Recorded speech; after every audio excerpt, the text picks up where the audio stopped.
Hello दोस्तों, welcome back to my channel. यदि आप हैं कक्षा 7 के स्टूडेंट तो मैं आप लोगों के लिए गणित का सभी जिला के लिए प्रश्न लेकर के आ चुका हूं। अगर आप लोग यह वीडियो देख लेते हैं तो आप लोग किसी भी ज़िला से बिलोंग करते हो बिहार में, तो आप लोग की कक्षा 7 का जो भी प्रश्न आने वाला है वो आप लोग को यहाँ पे मैच कर जाएगा।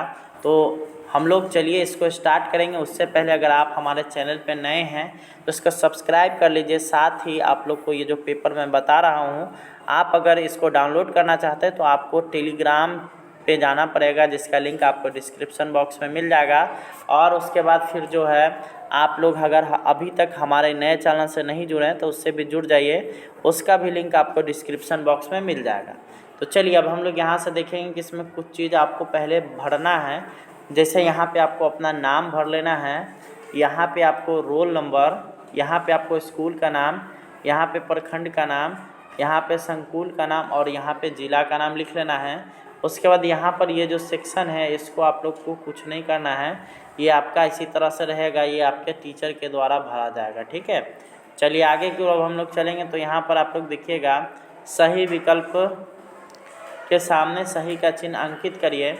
तो यहाँ पे देखिएगा, वह संख्या जो न तो धन पूर्णांक हो और न ही ऋण पूर्णांक हो, तो ऐसा मात्र एक ही संख्या है जिसका मान है 0। ठीक है, अगला हम लोग देखेंगे तो आ करिए 4 2 3 4 3 4 2 4 1 4 1 के बहुलक क्या होंगे, तो इसका जो बहुलक हो जाएगा वो हो जाएगा आपका 4।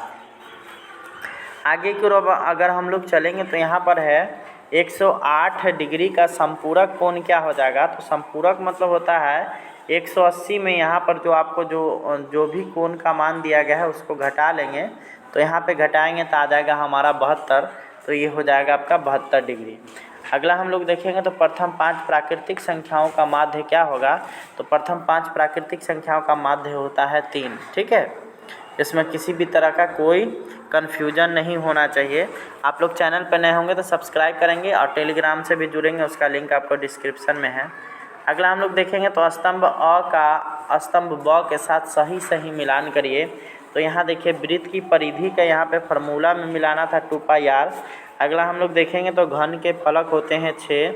अगला यहाँ पर है 1 शतांश बराबर होता है 0.01 और वर्ग का क्षेत्रफल होता है भुजा का स्क्वायर।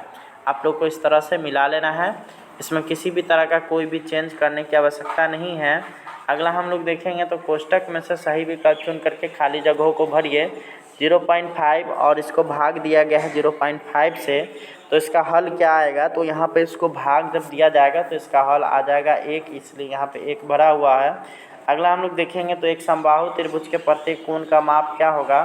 तो ये होता है 60 डिग्री। ठीक है, आगे फिर हम लोग देखेंगे तो एक सिक्के को एक बार उछालने पर चित आने की प्रायिकता क्या होगी। तो चित आने की प्रायिकता हो जाएगी आपका 1/2। अगला हम लोग देखेंगे तो यदि किसी वस्तु के विक्रय मूल्य उस वस्तु के क्रय मूल्य से अधिक हो तो बेचने वाले को यहाँ पे हो जाएगा लाभ, क्योंकि जब जैसे ही विक्रय मूल्य जितना में आप खरीदे हैं उससे ज़्यादा में आप अगर बेच रहे हैं तो आपको लाभ ही होगा, तो यहाँ पे लाभ यहाँ पे भरा जाएगा। अगला हम लोग देखेंगे तो नीचे दिए गए प्रश्नों का उत्तर बगल के बॉक्स में भरिए। पहला नंबर में है एक ऐसा पूर्णांक जो पूर्णांक युग्म लिखिए जिसका योग 1 है। तो यहाँ पे हम लोगों ने 2 लिख लिया है, -1 और +2, इसको जोड़ने पर हमारा आ जाएगा 1। ठीक है, अगला हम लोग देखेंगे तो 51 डिग्री का पूरक कोण क्या होगा। तो पूरक कोण का फार्मूला होता है 90 माइनस जितना आपको दिया गया है वो, और उसके बाद घटा लेंगे। तो यहाँ पे आपका आ जाएगा 9 और ये आ जाएगा आपका 3। ठीक है, तो यहाँ पे हो जाएगा आपका 39 डिग्री। अगला हम लोग देखेंगे तो 6.34 को परिमेय संख्या के रूप में लिखिए। तो ये हो जाएगा आपका 628/99। अगला हम लोग देखेंगे तो अगला है यहाँ पर 16 और 18 का सरलतम अनुपात क्या होगा। तो ये हो जाएगा आपका 8:9। अगला हम लोग देखेंगे तो -6 और 6 के बीच सभी पूर्णांकों को लिखिए। तो उसका आंसर आपका हो जाएगा -5 -4। यहाँ देख लीजिए, -6 से लेकर के यहाँ 6 के बीच में सारा ये पूर्णांक आएगा, जिसमें है -5 -4 -3 -2 -1 0 1 2 3 4 और 5। ठीक है, अब हम लोग आगे की तरफ चलेंगे तो यहाँ पर आ जाएगा एक समकोण त्रिभुज के एक न्यून कोण की माप 52 डिग्री है, तो दूसरे न्यून कोण की माप क्या हो जाएगी। तो यहाँ पे आप लोग देखिएगा दिया गया है कोण ए का जो वैल्यू है वो है 90 डिग्री और कोण बी बराबर है आपका 52 डिग्री। तो एक हम लोगों ने सी को मान लिया है एक्स। तो त्रिभुज के तीनों कोणों का योग होता है 180 डिग्री। तो इसीलिए कोण ए प्लस कोण बी प्लस कोण सी बराबर 180 या 90 प्लस कोण ए का वैल्यू 90 है इसलिए ए 90 हो जाएगा, बी का वैल्यू है 52 तो 52 हो जाएगा, सी का वैल्यू x है तो x यहाँ पे आ जाएगा 180। तो 90 और 52 को जोड़ने पर आपका आ जाएगा 142 और प्लस x बराबर 180। तो x बराबर 180 माइनस 42 तो x बराबर हो जाएगा 38। इससे दूसरा न्यून कोण जो हो जाएगा वो हो जाएगा 38 डिग्री। ठीक है, आगे की ओर अब हम लोग चलेंगे। तो यहाँ पर है 550 रुपये कितने वर्षों में 10% वार्षिक ब्याज दर से 660 रुपये हो जाएंगे। तो इसके लिए हम लोगों ने क्या किया है, इसमें कुछ चीज़ जो दिया गया है वो यहाँ पे हम लोग लिख लिए हैं। जैसे मूलधन इसको P से सूचित किया जाता है, ये है 550 रुपये। उसके बाद है R यानी दर जो है वो है 10%। मिश्र धन है 660 रुपये और समय हम लोग को निकालना है। तो यहाँ पे ब्याज का जो फार्मूला हो जाता है वो होता है मिश्र धन माइनस मूलधन। तो यहाँ पे 660 में से 550 घटाएंगे तो आ जाएगा 110। उसके बाद है साधारण ब्याज का जो फार्मूला होता है यानी SI बराबर P गुने R गुने T बटा 100।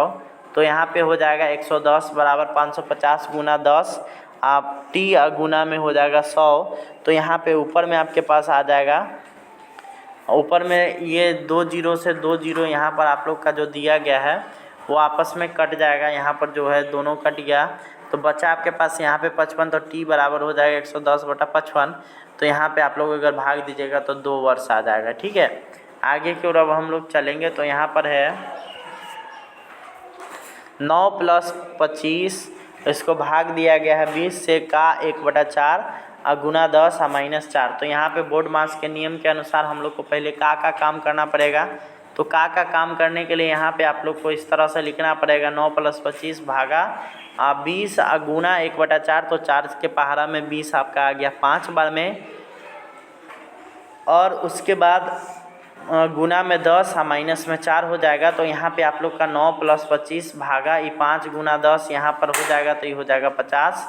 अब यहाँ पे देखिएगा तो यहाँ पर आप लोग देखिएगा, अब उसके बाद भाग देंगे तो यहाँ पे आ जाएगा 5 और दोनों को गुना करेंगे तो 50 और यहाँ पे आप लोग का हो गया 55।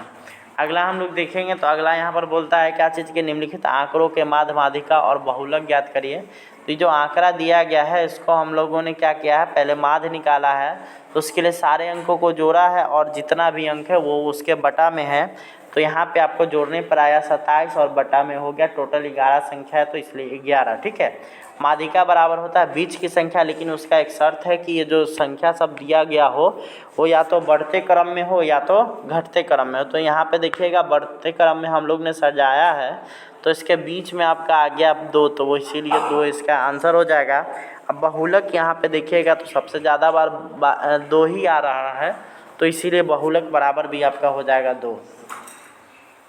अगला जो है यहाँ पर हम लोग देखेंगे तो किसी आयत की लंबाई एवं चौड़ाई का अनुपात 3:2 है। तो यदि आयत की परिमिति 90 मीटर है तो उसकी लंबाई एवं चौड़ाई ज्ञात करिए। तो मान लेंगे लंबाई जो हो जाएगा यहाँ पे अनुपात में दिया हुआ, तो पहला वाला लंबाई 3x और दूसरा वाला 2x। ठीक है, अब उसके बाद परिमिति बराबर 90 मीटर और इधर फार्मूला हो जाएगा 2 अब ब्रैकेट में लंबाई प्लस चौड़ाई बराबर 90। तो यहाँ पे 2 अब ब्रैकेट में हो जाएगा 3x प्लस 2x यानी 5x बराबर 90। तो 10x बराबर हो जाएगा 90, तो यहाँ पे हो जाएगा 10 नंबर 90। तो यहाँ पे हो गया आपका लंबाई 3x बराबर 3 गुने 9 बराबर 27 और चौड़ाई 2x बराबर 2 गुने 9 बराबर 18 मीटर। इस तरह से हमारा यह वीडियो ख़त्म होता है। अगर आपको वीडियो पसंद आए तो लाइक शेयर सब्सक्राइब और आप लोग टेलीग्राम से जुड़िए। Thanks for watching.